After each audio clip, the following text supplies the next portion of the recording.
Hello and welcome to JXG Spotlight. 7th November 2025, His Excellency the President presented, as the Finance Minister of the country, presented the 2026 budget for our country. As Janashakthi Group, we continuously envisage in terms of a financially inclusive society. So we want to broaden the knowledge about financial literacy. So with that perspective, we are going to analyze the 2026 budget. To do that, I have invited two special guests to the studio. First, let me welcome our Chief Research and Strategy Officer of First Capital Holdings, Mr. Dimantha Mathew. Dimantha, welcome to JXG Spotlight. Hi, Mika. And also, I have with me Chief Financial Officer of Janashakthi Group, Mr. Thanushka Jayasundara. Thanushka, welcome back to JXG Spotlight. Thank you, Gamika. Thank you for having me. Good. And definitely, it's a welcome back to the studio. Both these gentlemen were with JXC Spotlight previously, Dimantha speaking about the last year budget, and Thanushka speaking about the tax regime when the US changed their policies. So, interestingly, both of them have their interest in terms of economics, and they are full of knowledge in terms of research. And I'm sure the homework has been done on the budget side of it also. So let's quickly dive onto this. Before I start on analyzing the budget, let me bowl a yoke at you.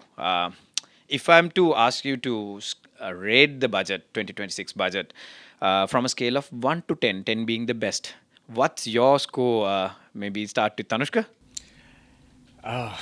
Okay. I think the budget's decent. Out of 10, I'd rate somewhere around 8. Okay.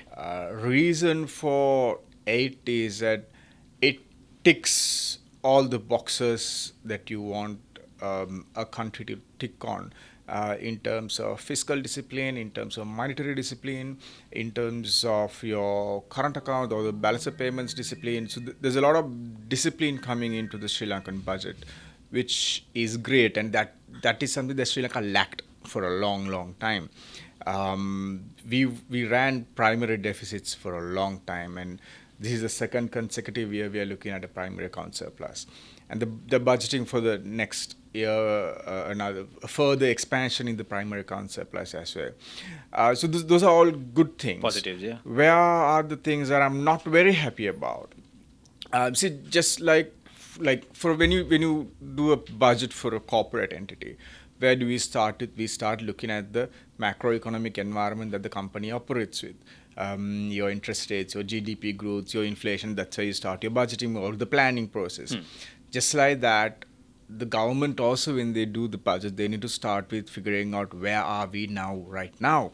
Sri Lanka is at a per capita GDP of $4,300, inflation at 2%, overall current account a small surplus. There's a key thing that's missing. That is the fact that Sri Lankan government is sitting on 1.2 trillion rupees worth of a cash buffer. Right? So I don't think there's adequate thought gone into thinking what are we going to do with it, because if they're going to deposit that money with Bank of Sri Lanka and People's Bank at 4 or 5%, and Bank of Sri Lanka and People's Bank are going to invest that money in a treasury bond at 8%, it doesn't add value to the economy. Those are the risks of running a budget surplus or primary surplus. You need to be very mindful of what you're doing with your excess money. In economics, you learn that, okay, if a country is running a budget surplus, the economy contracts. If the country is running a budget surplus, economy expands. Yeah. So we are not running a budget surplus, we are running a primary account surplus, and the surplus is being used to service debt, which is about 40% of the government's monthly expenditure. So I don't see a lot of analytical work and thought going into that area. The other area that I'd like to see is SOE reforms. I did not see those things being budgeted.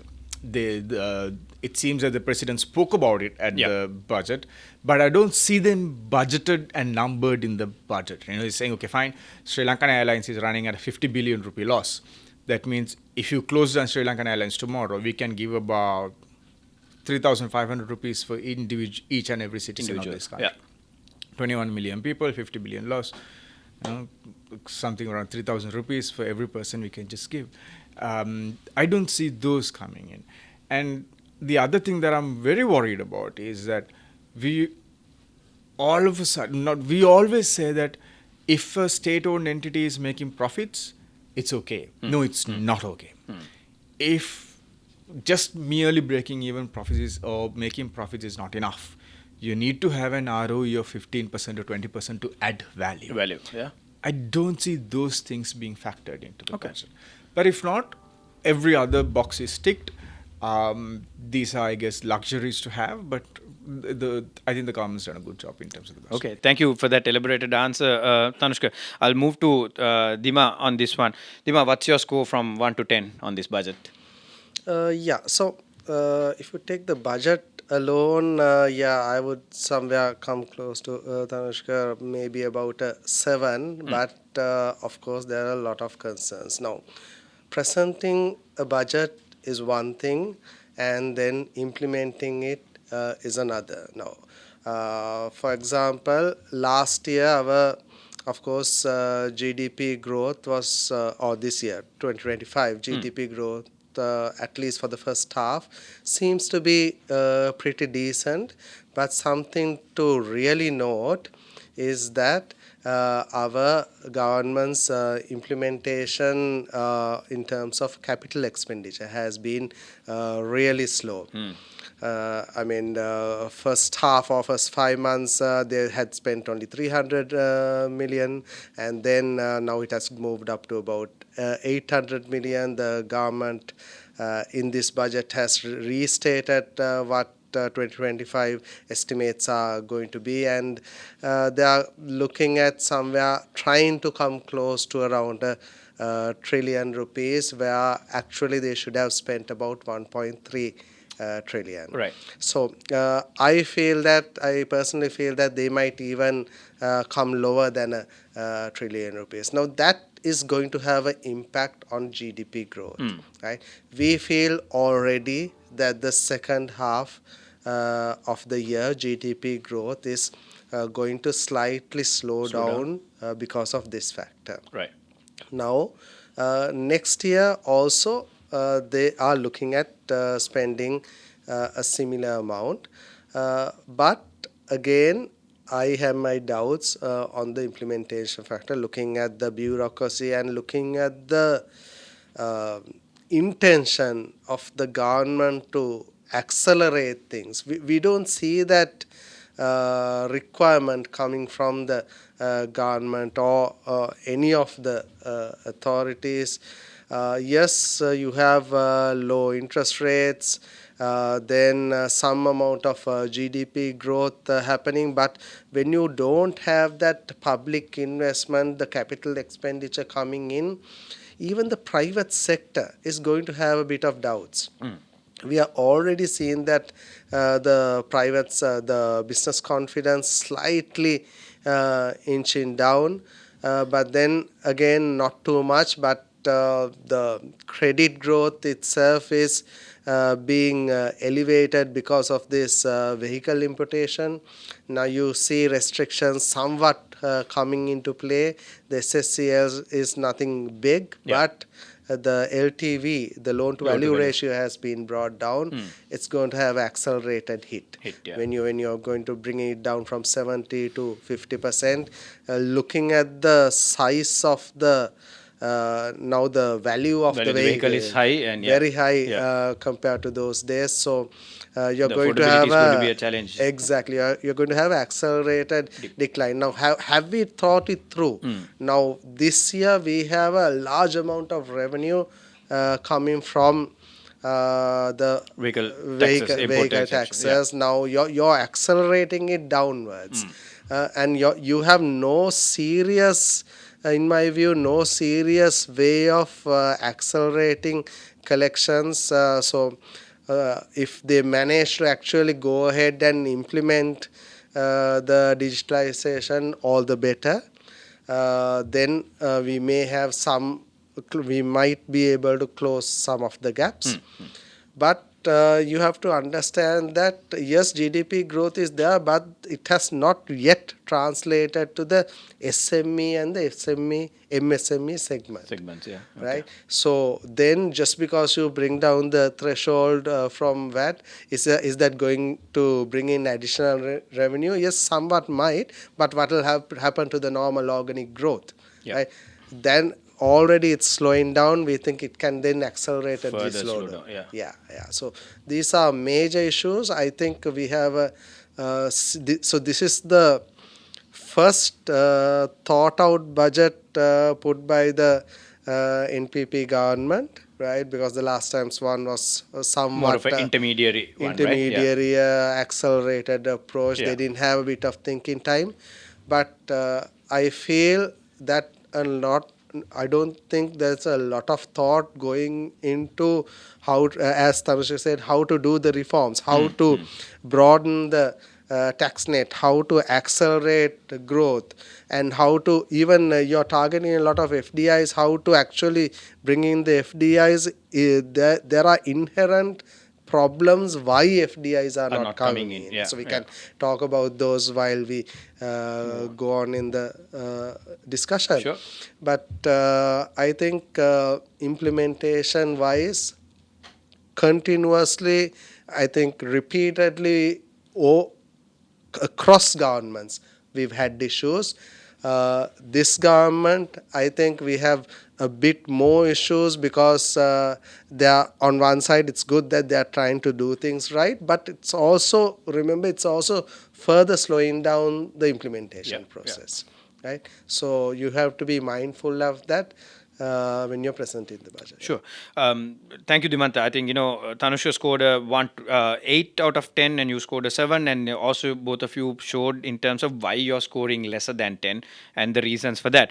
Dima, in terms of your analysis, in terms of post-budget discussion 2025, when we recorded previously, I think most of your predictions have come accurate. And I must hats off to First Capital Research. All the economic indicators, the movement of the markets, etc., your predictions have come quite accurate. Are you, in terms of happy with your predictions and the outcome for the last year, especially on the economic growth factors, etc.? Yes, I think what the government has achieved during this year, which is of course flowing in from last year as well, and also some of the critical reforms that had to be done because of the crisis, helped this growth. But then we've delayed some of the more urgent SOE reforms still. I think over the years, government to government, every time there are a lot of promises being made, but continuously the reform program That never has deliberately been delayed and postponed. Now, I think we are in that critical stage where you can't really accelerate growth on a sustainable basis without implementing the reforms. And so because of that, I think we are at a critical juncture here. Right? You somewhat implementing the numbers in the budget might not be enough, because remember, we've only done a plastering job in terms of the crisis. Okay. The real reforms need to happen to have sustainable growth and for debt to be sustainable. Absolutely. So remember, 2028, we need to start paying capital. Are we going to have sufficient reserve, sufficient growth to counter the debt to GDP, to bring down the debt to GDP levels? So all those are critical factors. So in my assessment, I think government will have to take some stern action. If not, we're going to go again on the wrong path. And so there's a very little room for us to really do things, get things right and get things wrong. right? So the You margin of error is very very small. Yeah. You get things wrong for a couple of months, you're gone. Yeah. very quickly go into a crisis again. Yeah. So I think the numbers presented are broadly in line with the IMF targets, but remember, yes, on the revenue to GDP side, we are somewhat there. Then in terms of the primary surplus side, we are somewhat there. But if you take the budget deficit side, we are pushing our budget deficit slightly higher compared to what the expectation of the IMF is. So this has always been the problem. The debate between the projections Yes, and right in the middle of the IMF program, you reverse gear Yeah. somewhat and adhere to some of the popular Demands. demands. Yeah. So And you derail. what I feel is I don't see a difference. Okay. In the government, this government to the last government. So we seem to be going in the same path. Again, the budget deficits are slightly high. Last year also they forecasted a higher budget, but practically they've didn't do the required spending, and with that they've brought down the budget deficit now to about 4.5% is what they anticipate. Now this time also they're forecasting 5.1%. So if there is any escalation of cost through depreciation and potentially other unplanned items and maybe in delays of implementing capital expenditure, again you will see that budget deficit coming down, not because of better management, but because they've not you curtail the expenditure. That also on the critical side of public investment or capital expenditure, which in fact is going to impact growth. Future growth, yeah. Yes, so I think this is a critical year, and implementation is key, and I feel that some things that are not there in the budget, like the reforms, needs to go ahead and happen. If not, we know that the next budget is also going to go on the wrong direction, and so it will be similar to other governments, where in the middle of the program you go negative and you derail from the program. Thank you, Dima. It's a very elaborated answer. I'll come to Thanushka on the back of that answer. My reading was also you brought down the budget deficit by not doing your capex expenditure, right? And in the implementation is delayed. And on the back of that, there's predictions for estimated public investment to GDP at 4%. How do you view this?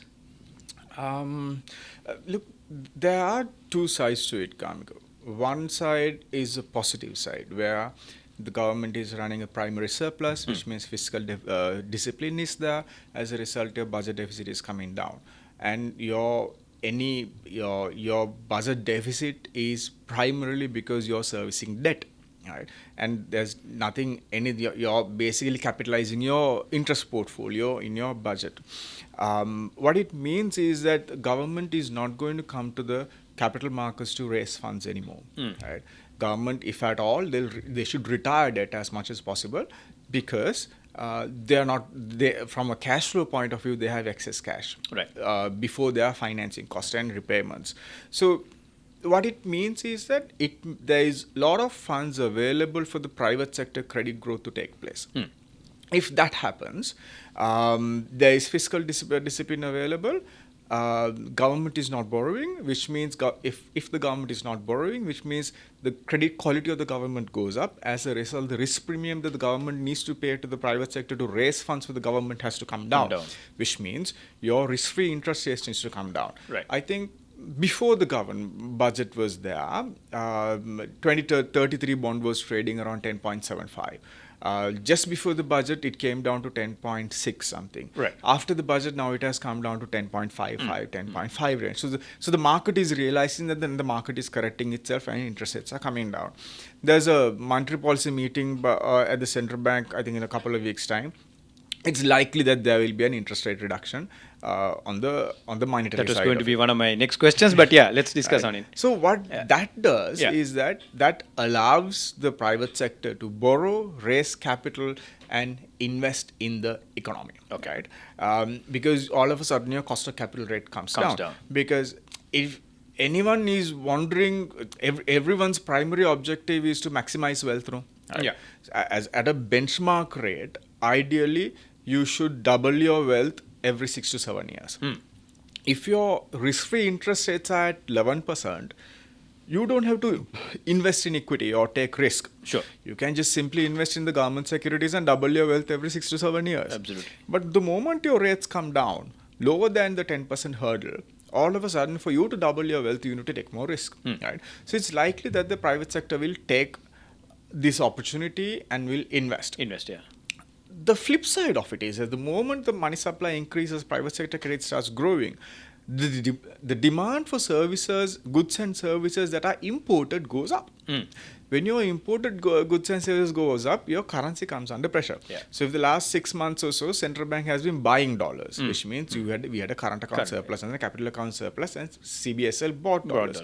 So that cannot change. Yeah.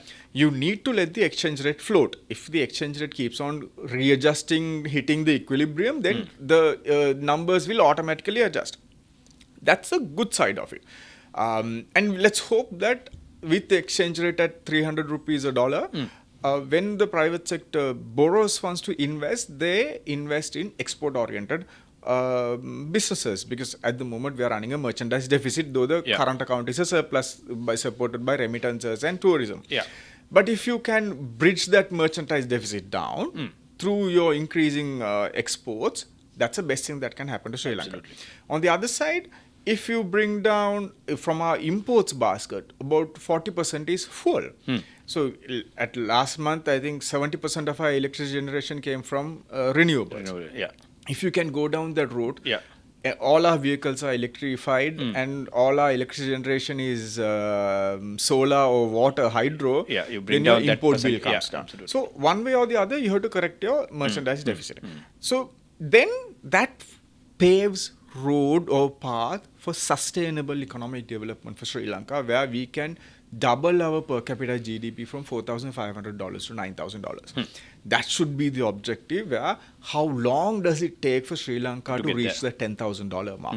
From $10,000 mark, how long does it take for us to go to $20,000 mark? Those are the questions that we need to ask from us. Sure. So that's a good side of it. There's a flip side of it also. The other flip side of it is that, as Dimantha said, we have a huge amount of SOEs. How much? 250? Right? yeah, 250 something. amount of state-owned enterprises. Now the government has 1 trillion rupees in their hands. As Dimantha correctly said, government is not investing in anything, right? Because the bureaucratic system, it was anyway bureaucratic. It's like- now it's further bureaucratic. Yeah. People are not taking decision. Everything gets stuck. There's no oil for the wheels to spin. Wheels to spin, yeah. It's stopping.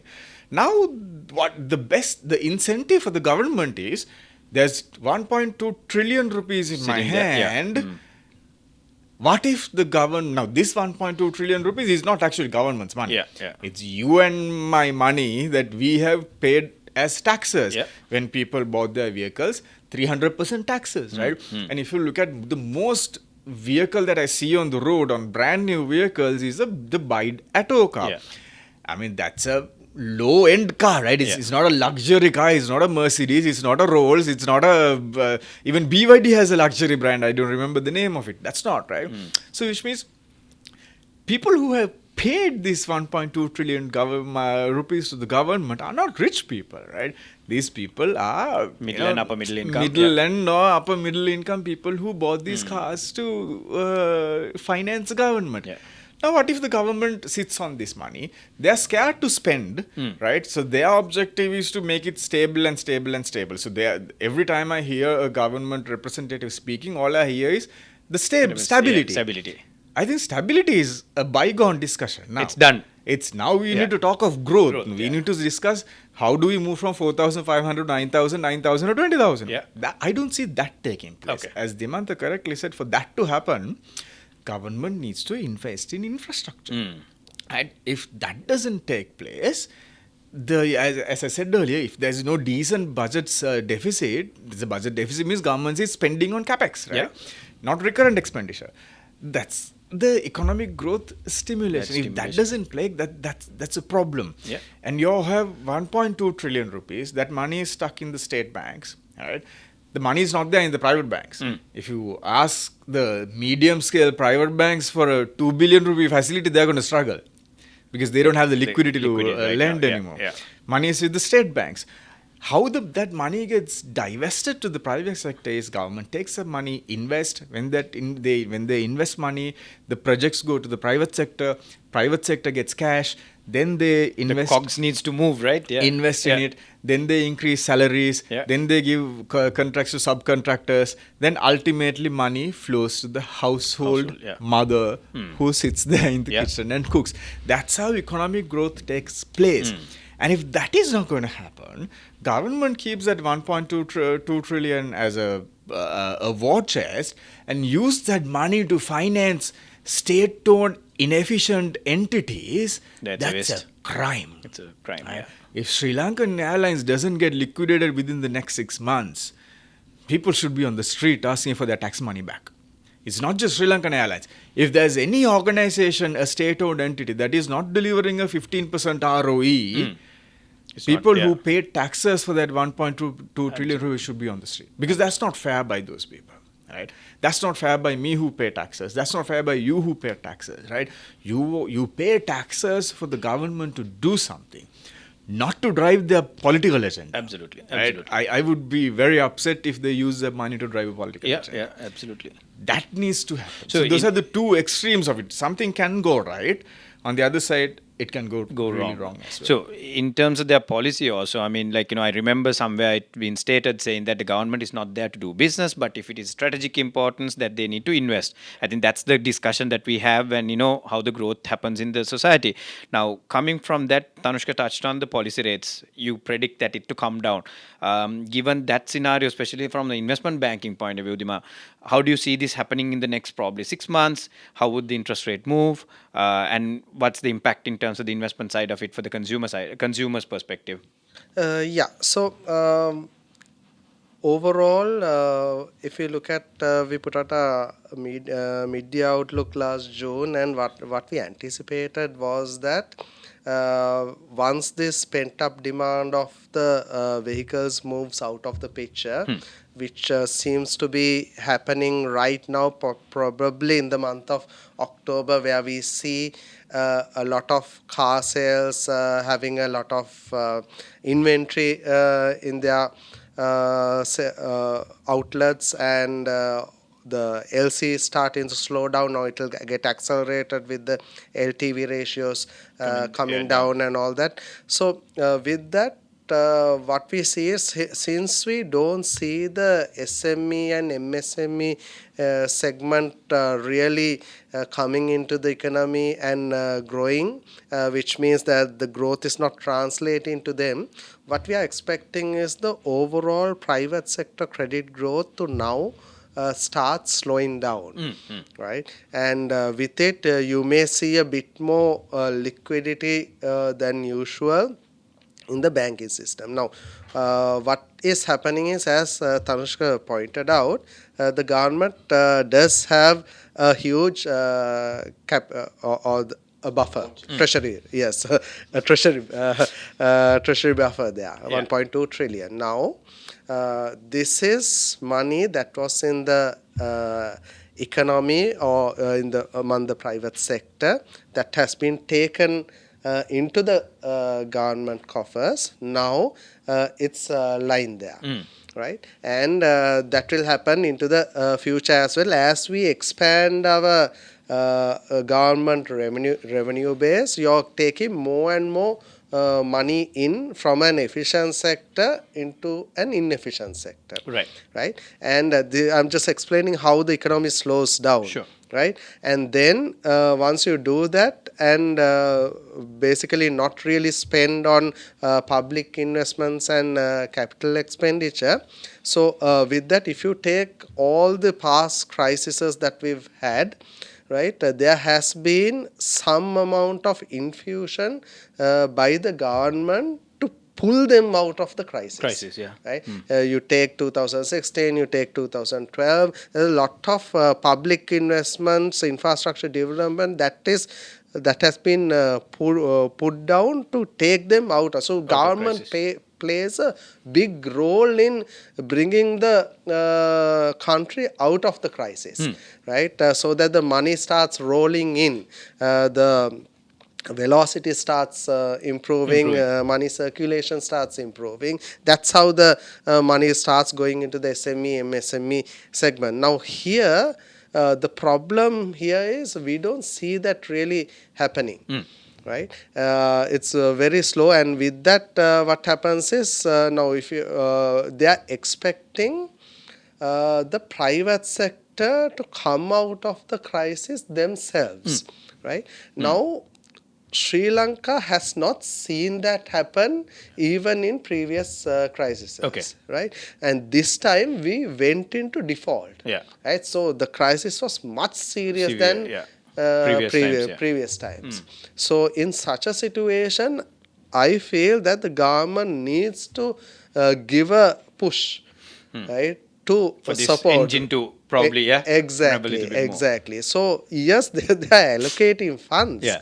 But That you have to is- utilize and implement. You have to utilize and implement. Now, Yeah. this time also, there's a massive amount of construction sector projects that at least more than last time they've put some things down in place. And some of the projects have somewhat started also. Yes, money will start getting utilized. Now, that also you need to really monitor. Now, if you say you give there are some tenders that you allocate and some contractors where you bring everything from overseas. Yeah.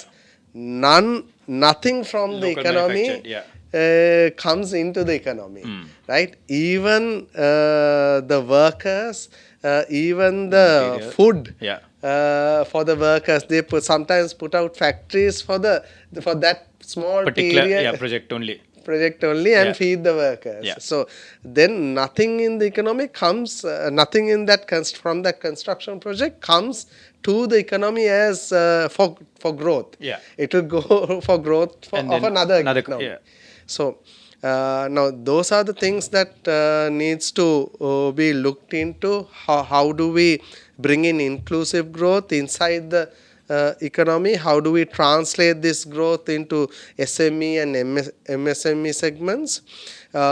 Is something one area to look at. The second area to look at, like Thanushka told about the merchandise exports. Now, I don't see anything being done to correct this situation. Okay. Because now we have a economy that is growing 7% plus just next to us.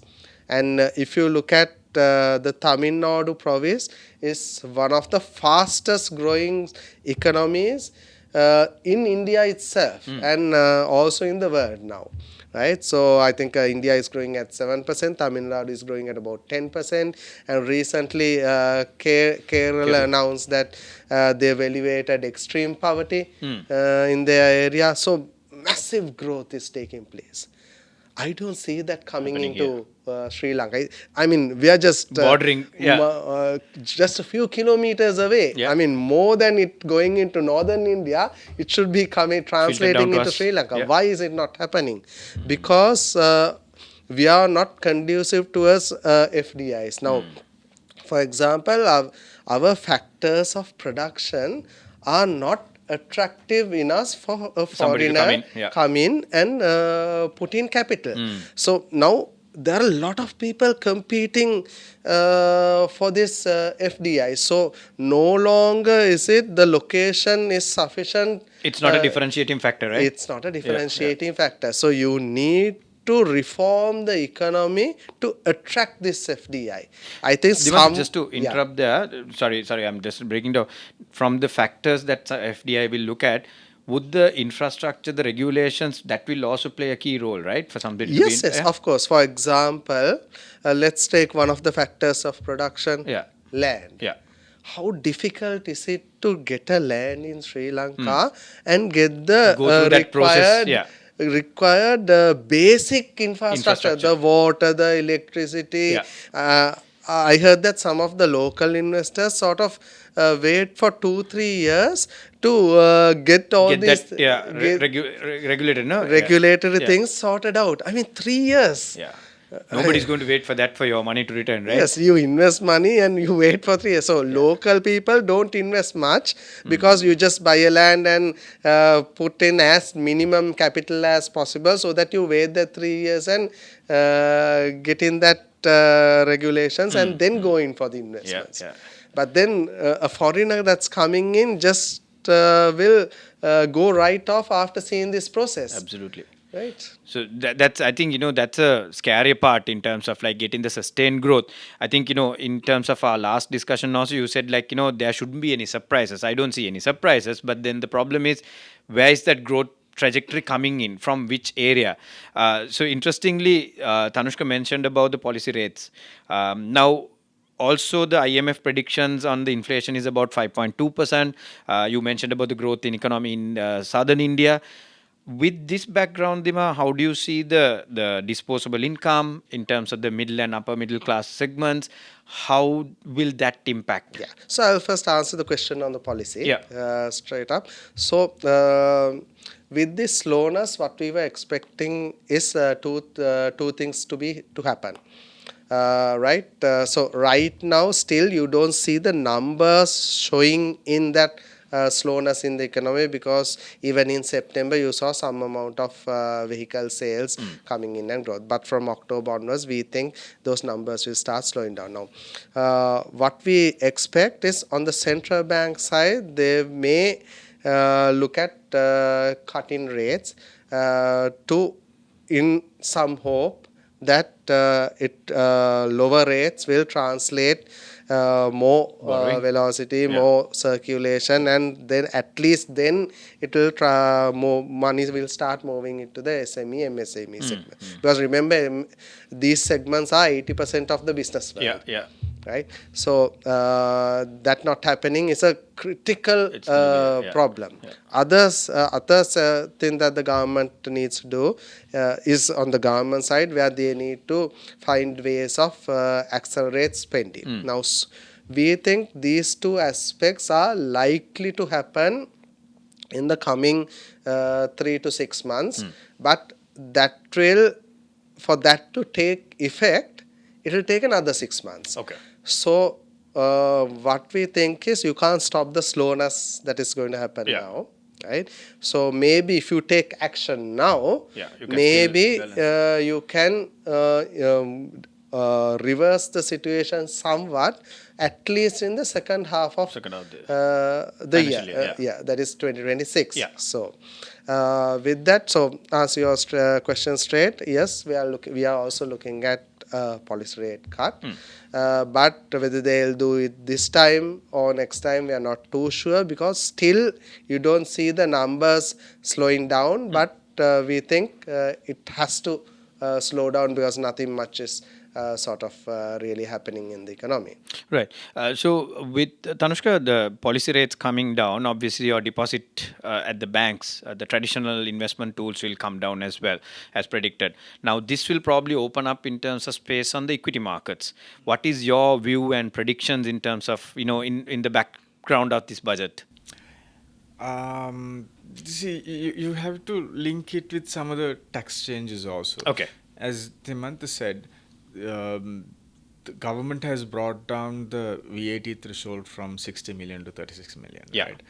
And at the same time, they've reduced the LTV ratio from 70% to 20%. So before I forget, say if any of you guys are hoping to buy a vehicle, don't buy. Wait for 3 months. The prices will come down. Because there is a regulation where if you import a vehicle to Sri Lanka, And if you don't sell it within 3 months, you have Yeah. to pay a 3% penalty. Penalty, yeah. And then by the time it goes to 6 months, a 6%, 9 months, 9%, something. It's sort of, apparently it's compounds. So I don't this know is whether the I'm right or inventory wrong. that Dimantha mentioned Yeah. about holding at the So dealers. most of these vehicles are financed. You'll have to dispose it so, at they'll try to. Your vehicles have become a perishable good now. Yeah, yeah. Right? So if you're hoping to buy a vehicle, wait for 3 months. Prices should come down. Anyway, going back to the question. So with that, VAT, a lot of these SMEs, MSMEs will come within the VAT threshold. Yeah. See, large organizations have come out of the crisis Yeah. because they have a large balance sheet. Yeah. You can leverage on the large balance sheet, and of course, you can attract talent that can maneuver through any crisis Absolutely. when you're a large organization. But smaller organizations can't do that. Yeah. Their talent pool is less. There's an asymmetry in knowledge, right? There's an information asymmetry and a knowledge asymmetry for those organizations. So those organizations are still struggling. Okay. And you need to give them another year before you hit them with taxes, which the government has not done. I was expecting tax reliefs for SMEs and MSMEs in this budget, which is the other way around, right? I mean, Because 36 million means 3 million a month. 3 That's million, like it's nothing, right? Anybody will get caught to that, right? Everybody gets Yeah. caught. Even your Siller Kade at the Yeah, will get caught to Yeah. that. Because you have to keep in mind that when you bring this SMEs, MSMEs, this is the year that we have to support them. Yeah, yeah. This is the year where they just got their neck above the water. This is the pivot point that This you is can. the- This is the year Yeah. we needed to support them, and now we've put them in a tax bracket. Right? So ultimately, what becomes deposits in a bank is our own money, right? Yeah. So when interest rates come down, banks will try to shift their focus to growing assets. Yeah. When assets starts growing, your deposit base has to hold. What happens is, if I am a bank, I give a loan to you, right? And you are my customer. I give a loan to you, and then you take that money and make a payment to him. Yeah. Right? He's also a customer of a bank. That money goes to another bank. Yeah. Right? So it's all about, you have your SRR ratios. How often do you multiply your money? Right? Yeah. You call it money multiplier within the banking industry. So, but there is, as you correctly said, funds need to move from fixed income securities to equity security, yeah. right? In some form, or people need to borrow and start their own businesses. That Yeah. again is an equity investment, or funds needs to move to the CSE. I still think CSE has not reached that 15 times price earnings ratio. There is some headroom to move Grow up. there, yeah. And some shares are still illiquid, some good shares are still liquid. That transformation needs to take place. But then again, ultimately, it comes down to how financially literate is the Sri Lankan population. Absolutely. And Sri Lanka is not very literate. I mean, I say that when you're a low-income country, you sell labor. Only thing you have to sell is labor. Yeah. Right? You work hard to make money. When you become middle income, you sell knowledge. Yeah. There's a value addition. There is no upper income. There's no such thing as upper income. yeah. After middle income, what you have is wealthy nations, Yeah. right? So when you transform from middle income to wealthy, Yeah. what you're selling is capital. Right? Yeah. So now Sri Lanka needs, if we are to double our per capita GDP, we need to figure out a way to mobilize capital.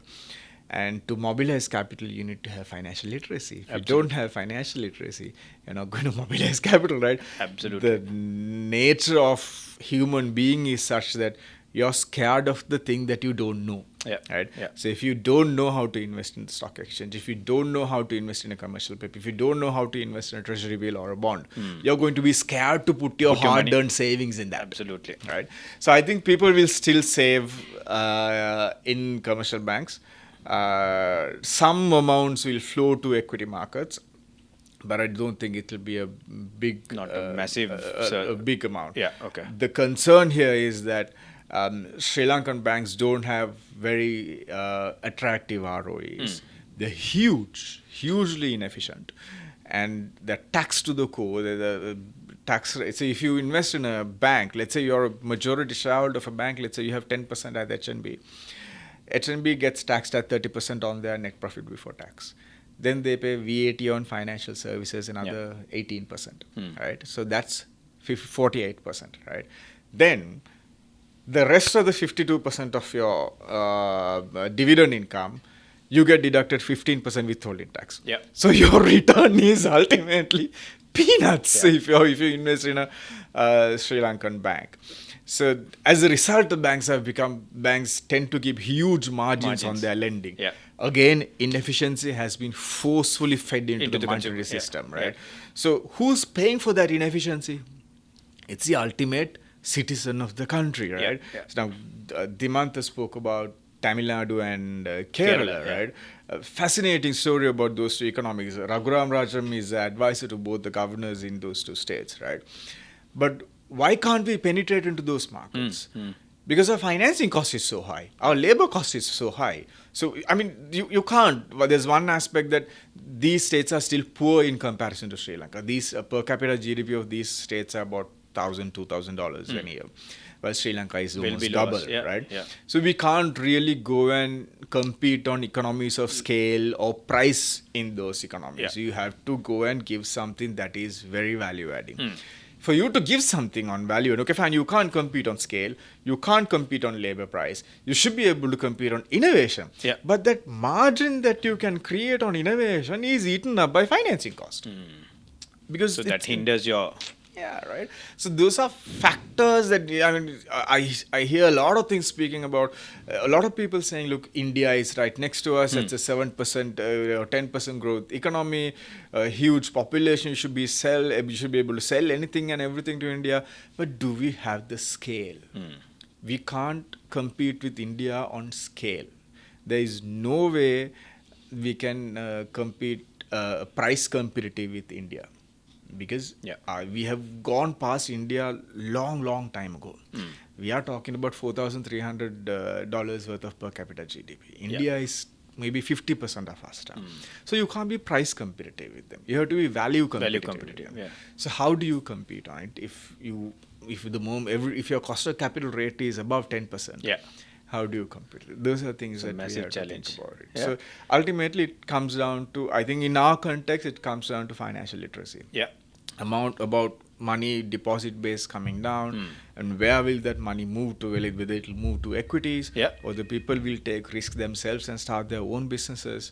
I think it will come down to financial literacy. That's where Sri Lanka has to take forward. Interesting. Dima, on that background, which sectors do you see in terms of your research? What are the sectors which are poised for growth trajectory for next year? So let me start off with the equity market overall. So unlike the past couple of years, equity market is not excessively cheap right now. Okay. And remember, we are sometimes comparing against other countries and their level of credit rating. And our level of credit rating is far different. So you have to have a sizable discount to sometimes justify our level of the index. Okay. Right. So on our side, we feel that doing that comparison, we feel that the index has exceeded somewhat expectations, have moved beyond. Of course, it's sometimes justified by the fact that the slow economic conditions and rates may come down even further, and that gives some amount of justification there. Also, another thing to note is that unlike the overall economy slowing down, the listed companies are the larger ones. Okay. Right? And they are the ones with the brands, right? So the bigger companies, or slightly higher end in the medium scale companies are the ones that are listed, and they are actually doing well in the economy. It's the ones that are struggling are the SME and the MSME segment. So they are not the ones in the listed company. space. Yeah. So these companies are doing quite well. Earnings are growing decently. Obviously, maybe slightly lower than the previous years because you were coming off a low base, right? And the economy at one point was in contraction. Now we are at growth. So, of course, maybe the overall market is not a all-out buy, but you can pick and choose your Segment, sectors yeah. and stocks to buy, Okay. right? If you look at the banking and finance sector, I think potentially the second tier banks are a good place to invest and still undervalued. Okay. So overall banking sector is still good, but out of that also the second tier. second tier banks Okay. are very attractive Okay. at the moment. Then, of course, the finance companies are also still attractive. Yes, they've had very high loan growths. Yes, the vehicle market will slightly slow down. We expect it to slow down by maybe 50 to 60%, but still, there'll be the vehicle market will still grow. Okay. And with that, where the finance sector is servicing predominantly that segment, and that segment will also continue to go. So you mean to say the growth will reduce from last year, but it will be still there is room to. Exactly. Okay. It will be sale growth. I mean, we saw lending growths of 50, 60 percent, yeah. but obviously you can't maintain those levels. Yeah, No, yeah. at least you will have a good 20-25% growth, yeah. growth, which is still pretty Reasonable, decent. yeah. Right? And I think if you take the tourism segment, most of the counters have somewhat reached its value with the higher tourist numbers. But remember, now we are in a new area with the casino coming in. Yeah. Especially the City of Dreams. It's a new level of a casino, international standard. So we are already seeing Indian tourists having a particular liking to it, coming into Taj, ITC in higher numbers and moving into City of the Dreams. City of Dreams. Yeah. Maybe the cinnamon life is not getting occupied in line with expectations, but you see that trend now starting happening, to yeah. trend is happening. So give it 12 months, give it 18 months, you will see that significantly growing. Okay. So that's one area where the Indian market is actually feeding into the growth of Sri Lanka. Right. There's another area which is also on the services side, the ports area. Yes, of course, there were some expansions planned on the port side as well from the budget, which is a good thing. And that's the area with India growing, the transshipments growing, the number of ships berthed into the port of Colombo Yeah. is also rapidly increasing. Okay. So that is also happy. So those are a few areas that we are sort of benefiting and should be looking at. So there are a number of companies that is engaging in logistics. Then you have selected other companies where you should start looking, and maybe with the currency now starting to depreciate, you maybe want to look at the export sector, yeah. Yes. So that may be with the new tariffs that have been put by the US, we've seen the prices of most of these counters significantly decline in value, Right. and we feel that some of these counters have dropped in value too much. So you may See a bounce back, yeah. yeah, you may see a bounce back. You may want to take a long-term 12 to 18-month approach as counters start shifting their focus on different markets maybe. And obviously Asia is something that is growing. Europe is still good to go. And so they do their shifting. Right. So I think these counters will start to bounce back. So those are the few areas I think you can look at. Not a lot of stocks to look at. But another thing also is the construction sector. Obviously, so a lot of funds being allocated and some of the projects already started. You may want to look at the construction companies and some of those material companies that are there in the market. So Okay. those are a few areas that possibly can take on. Possible growth. Tanushka, you want to add to that, or you're more by and large in agreement with what Dima said? Yes, I mean, by and large, in agreement with that. Okay. There are counters that are undervalued. There are counters maybe has reached.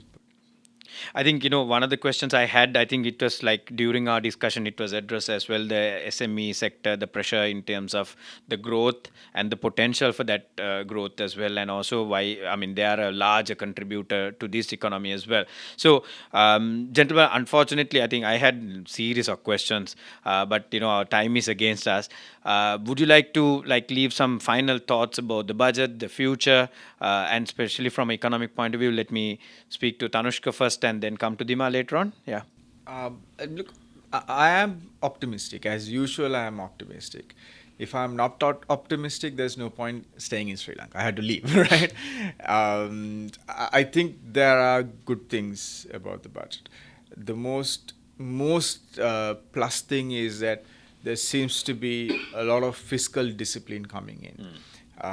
Primary account surplus itself is a very good sign, and it's not an anomaly. This is the second consecutive year that we are looking at a primary surplus account surplus.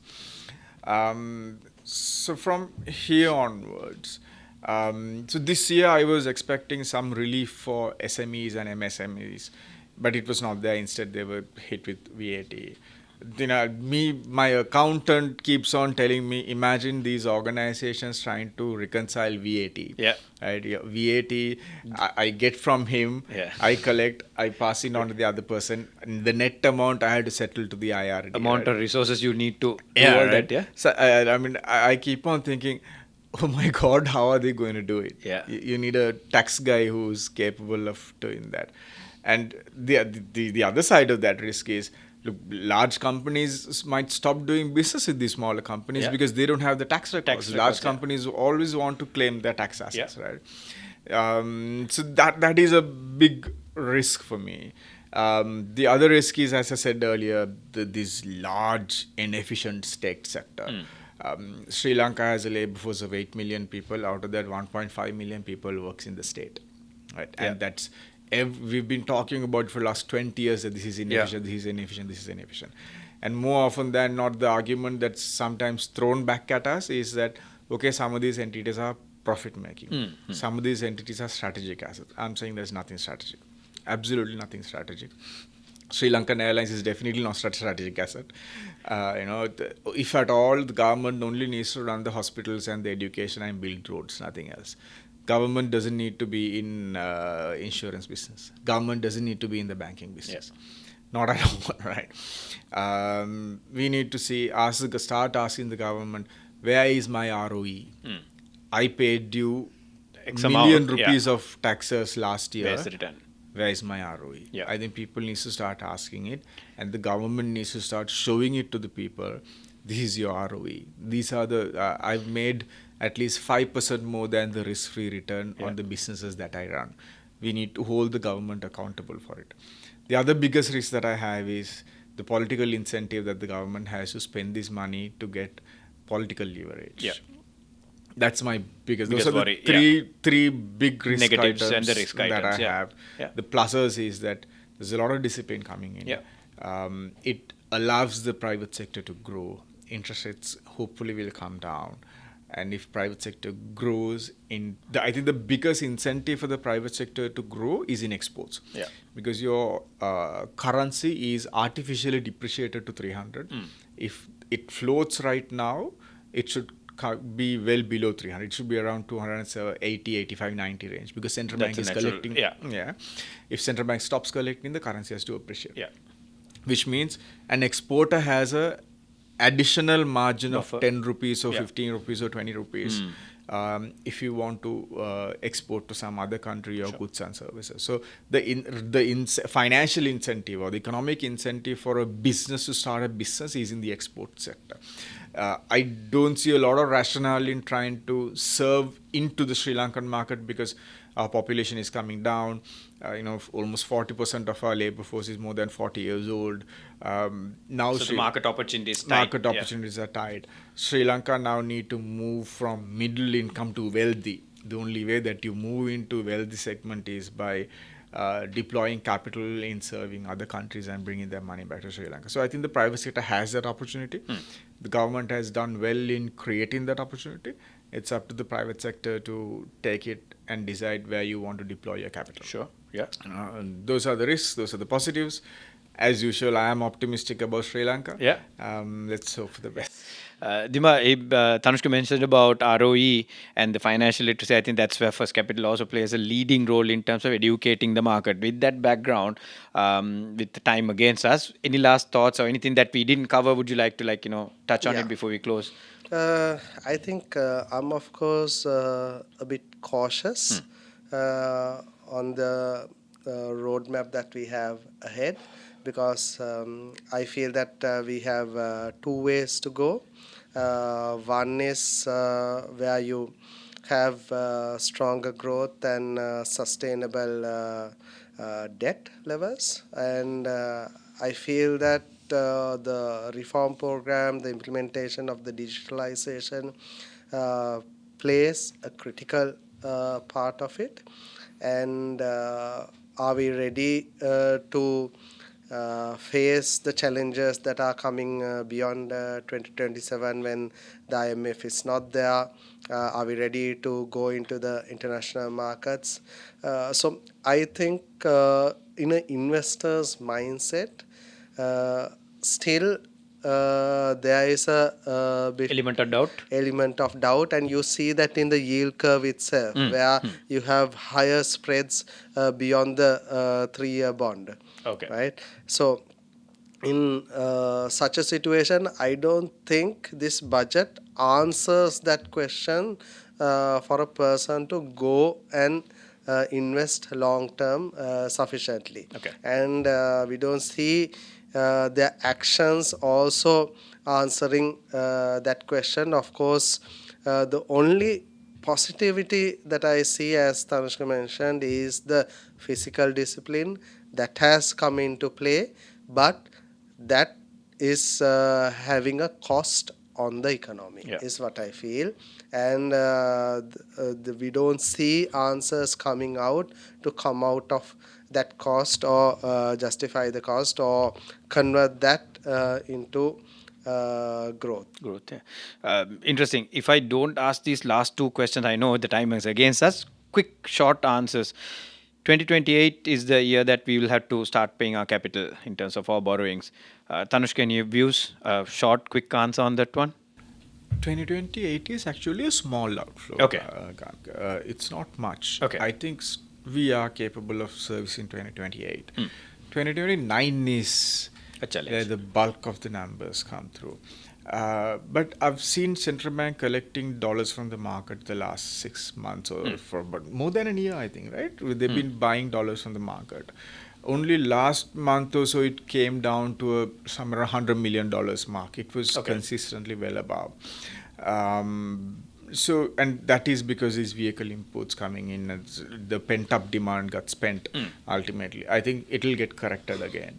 I think CBSLE is in a position to continue their buying spree of dollars at 300 or anywhere 305. So that will give the cushioning towards. It will keep on. It will allow them to build on, build the buffer.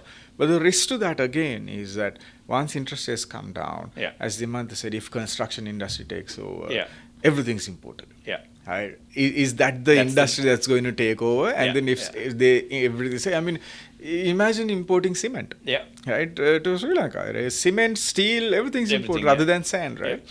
But instead, if some other industry takes off that exports goods and services, or maybe let's say tourism contributes about $160 million to the economy for a month, tourism grows up to $500 million a month. Then so it's difficult to say without really seeing which lever is going to move. Right? If with interest rates coming down, if people start demanding or consuming goods and services that are more imported, then CBSL will not be able to collect dollars the way they've been doing. Now, the best example is the vehicles, right? All of a sudden, people started demanding for vehicles. And the CBSL dollar collection came down. Right. What's next? Is there another cycle coming? Will something else replace vehicles? Or will our private sector take the baton and start investing in industries that exports a lot of goods and services? Then let's say it's just like an organization, the decisions that you take in current financial year gives you returns on the next year, right? Your decisions you take this year is not going to give you returns this year, right? Decisions you take this year gives returns on next year. Same with the government, right? So your view on 28 is we are okay, 29 is a challenge? Are way okay. 29 is a challenge. It depends on which lever of the economy takes That's off. good. Dima, coming back for a short, quick answer on the digital infrastructure. We spoke about it during your last interview and also during this budget. Also, there is some indication in terms of, demonetizing some of the sectors, government payments, etc. Your views in terms of the digital infrastructure growing? Yeah, I think the key element there is the digital ID. I think the first idea came out in 2010. Now it's 2025, yet not implemented. India, a couple of years ago, implemented it to 1 billion people. Right?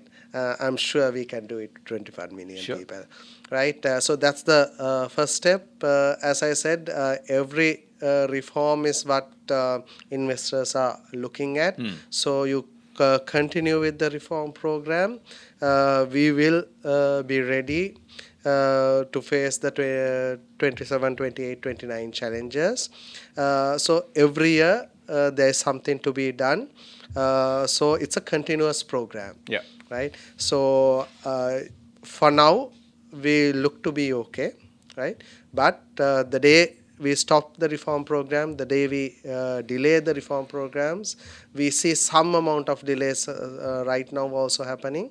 But you need to be on the ball, right? Otherwise, there's a lot to be done during the last few stages of the game, right? So because of that, I think you need to stay on the reform agenda. As long as they continue with the reform agenda with the IMF program, I think you should be okay.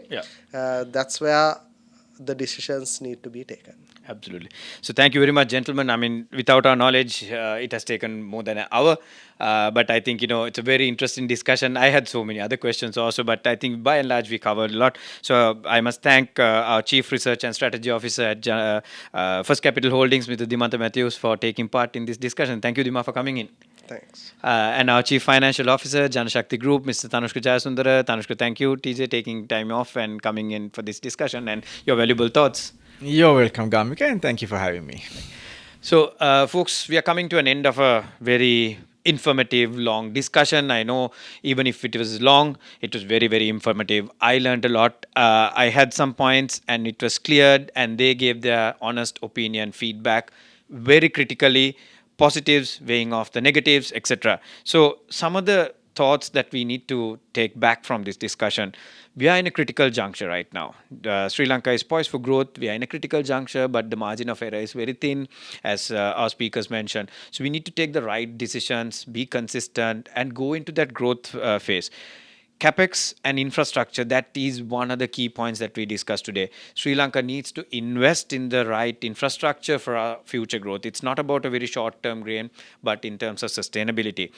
Demand for vehicle seems to be slowing down with loan-to-value ratios coming down further, and also some of the infrastructure changes may hinder the growth in terms of the vehicle importation. With that, it has few other effects as well. In terms of policy rates coming down, Thanushka and Dimantha both in terms of detailed out in terms of the impact to the consumer market and as well as for the investment sector as well. Another key point is the SME sector, one of the larger contributors to Sri Lankan economy. Are we giving the right signals? Are we delivering the right message to the SME sector and taking them into a positive manner in terms of contributing to our economy? And with some of those questions need to be answered in a matter of time. So it's all not gloomy. There are positives, but there are critical negatives that needs to be answered by the policymakers. So we are optimistic, and as the Janashakthi Group, we continue to envisage on breaking barriers and forging futures, giving a financially inclusive future to all Sri Lankans. So with that, I'm signing off, Gamika De Silva for JXG Spotlight.